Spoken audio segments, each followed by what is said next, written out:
Welcome to another edition of Video Explosion. I'm DJ Finesse here at Money Earning Mount Vernon. This very special guest, overweight lover, Heavy D. What's up, Hev? What's up, yo? How you feel, man? Cool. Welcome to the show. Thanks for having me, man. Okay. First, I'm gonna get right into it. You've been on the scene around 7 years now, making records. How did you start out, or initially get your deal? Well, it was just, we basically was going through the struggle and how could I put it, down part of what, the recording thing is. And but it was a good learning process. We were just, trying to shop demos. We were doing local parties, trying to make a name for ourselves as a group.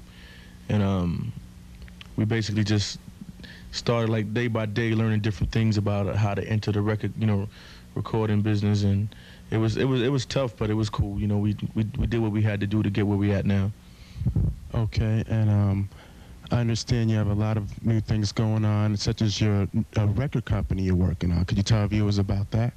Yeah, we just set up a record company called Music for Life, which is an independent type company right now. We're looking to do some things. We just signed 2 or 3 artists, and it's coming along real slow the way we want it to come. We're not trying to rush out there because we want to make sure that when we come, it's an opportune time, and we don't want to make any mistakes of coming out too fast and not really noticing what's going on. Because it's a whole, even though as an artist I know about the record business, but I don't know as much as I wanted to from the business points. So I'm taking my time and learning at the same time, progressing.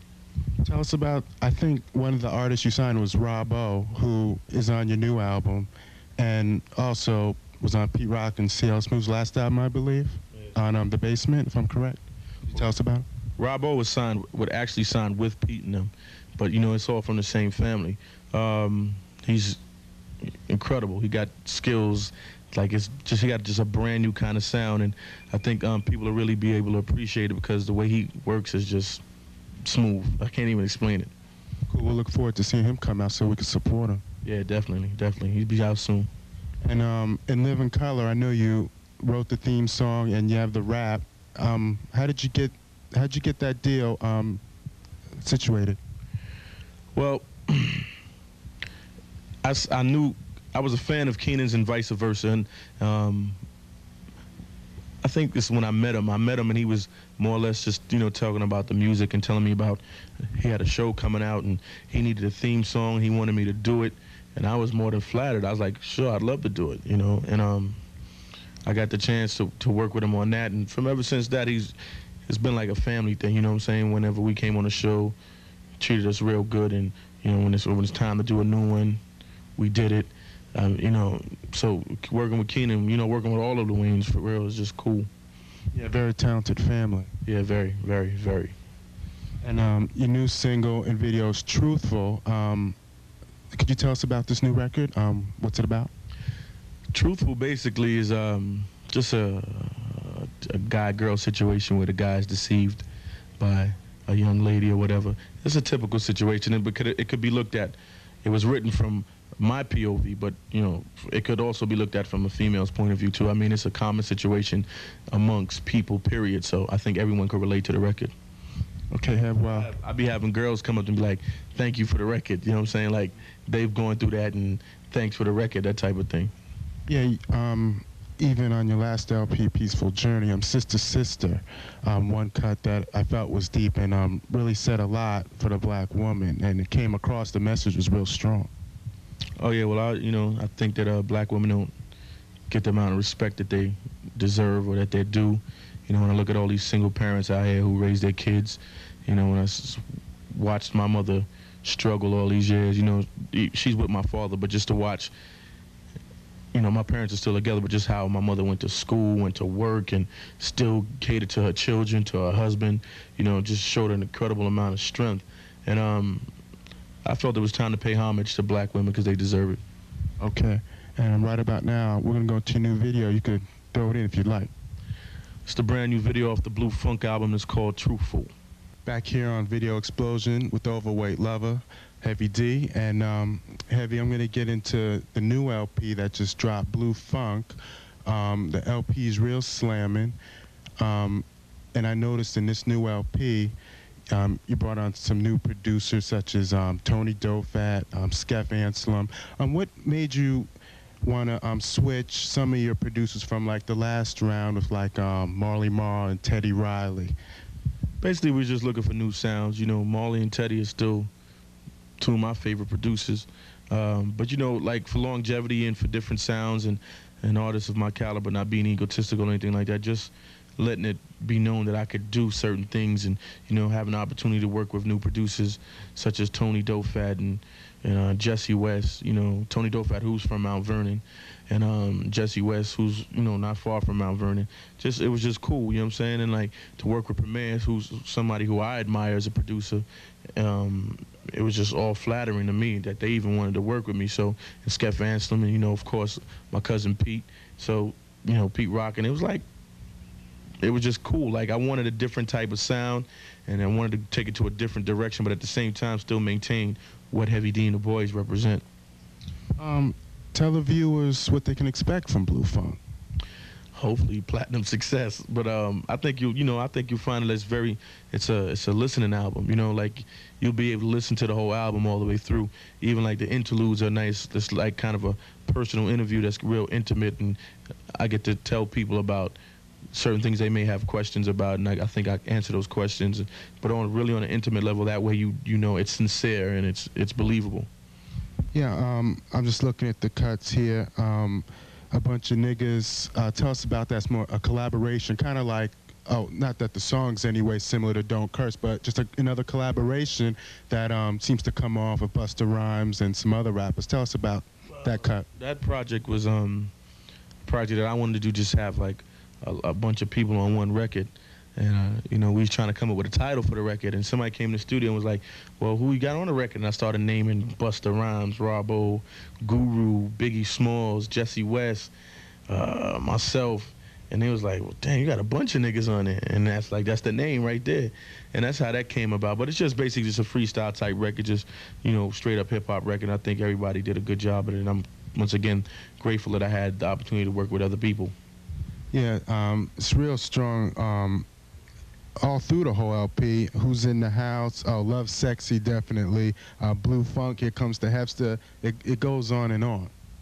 Well, I mean, you know, it's just really good to me that you know, even a brother like yourself saying that how much you love the album, and when I go on the street and people tell me, yo, the album is dope, it's one of your best albums, and that makes me feel good. You know, it's like you know, like you said, it's my 7th year, going on my 4th album. I mean, sorry, this is the 4th album. And it's like, you know, just to show some sort of longevity, and I feel blessed and lucky. Yeah, because a lot of rappers, their lifespan, so they say, is 3 to 4 albums, but Heavy D, Big Time came out in '87, and then, Living Large, 87, Big Time, 89, and Peaceful Journey, 91. And how do you keep this longevity going? I mean, and the music is just getting better and better. Well, it's just, I keep listening what other rappers are doing, and, you know, like I said, like also incorporating, you know, with like new producers who have new directions and new ideas, and I listen to the producers, you know, like they tell me certain things, like I'm capable of doing anything really, but I also believe that anybody who's capable also needs to listen, and that's basically what I do. I keep my ear to the street. I still hang out where I came up at. You know, I know the same people. I do the same things, so it's cool, you know, like that's what makes me maintain the success that I've had and the success that we've had as a group.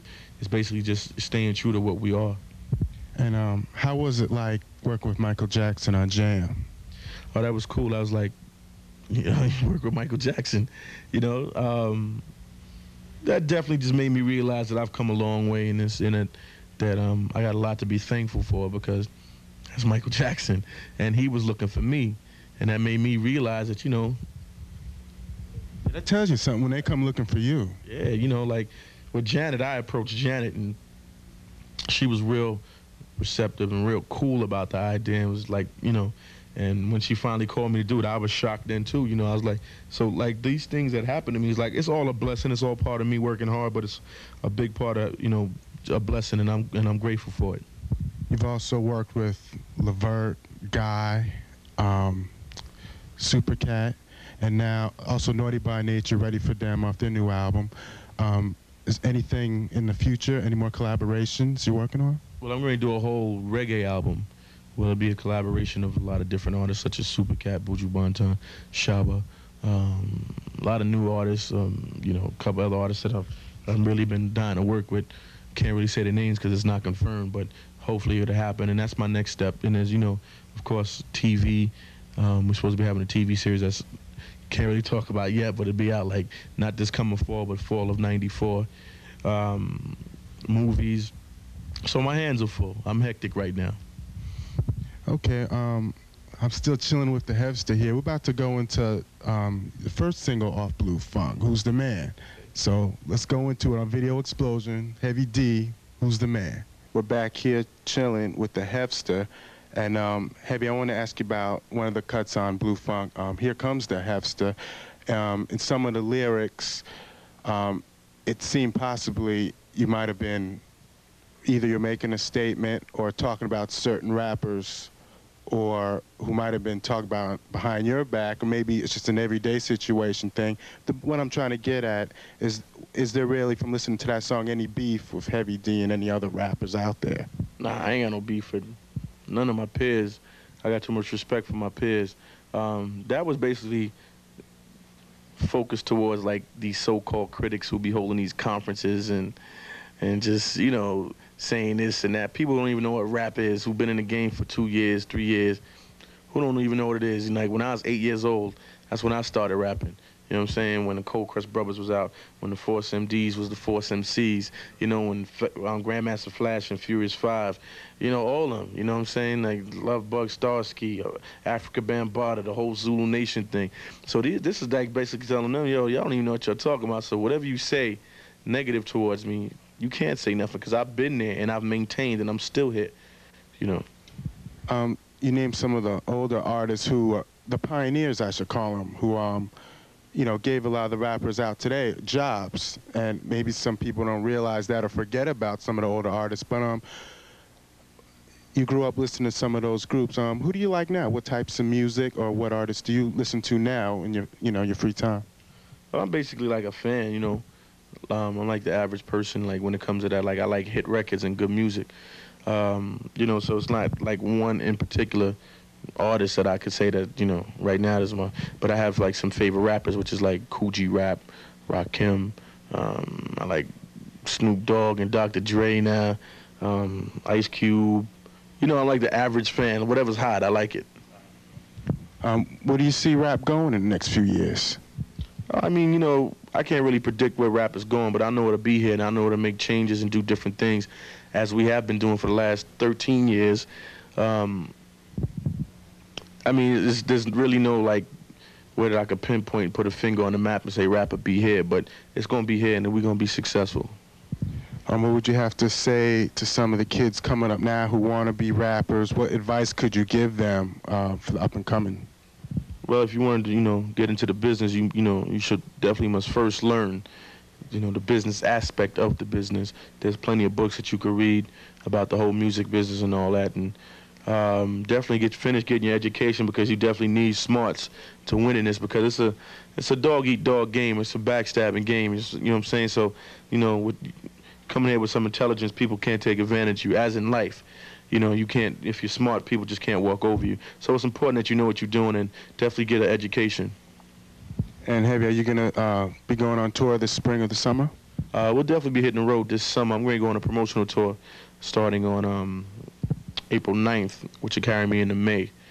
And we'll be out on that for a while. And then in the summer, hopefully like the end of July, we'll come home, go for that rather, and then we'll go on tour. Okay, well, I want to thank you again for being on the show. Thanks for having me, man. I'll be back. Okay, and Blue Funk definitely slammed. I know it's going to do good. I mean, just a tightly produced album. And it's gold already, too. It's already gold? Yeah. And it's been out, what, 2 months maybe? A month and a half, yeah. Oh, wow, it's sure going to go platinum then. Yeah, but it's real fat. But we're going to close it out now, along with the Heavy. Oh, Heavy, by the way, any shout-outs or special hellos you want to say? What's up to everybody? I'm back. Peace. Heavy D, there he is, Mr. Big Stuff, Mr. Big Stuff. This is DJ Finesse. I'm going to sign off for now. We'll see you next time on Video Explosion.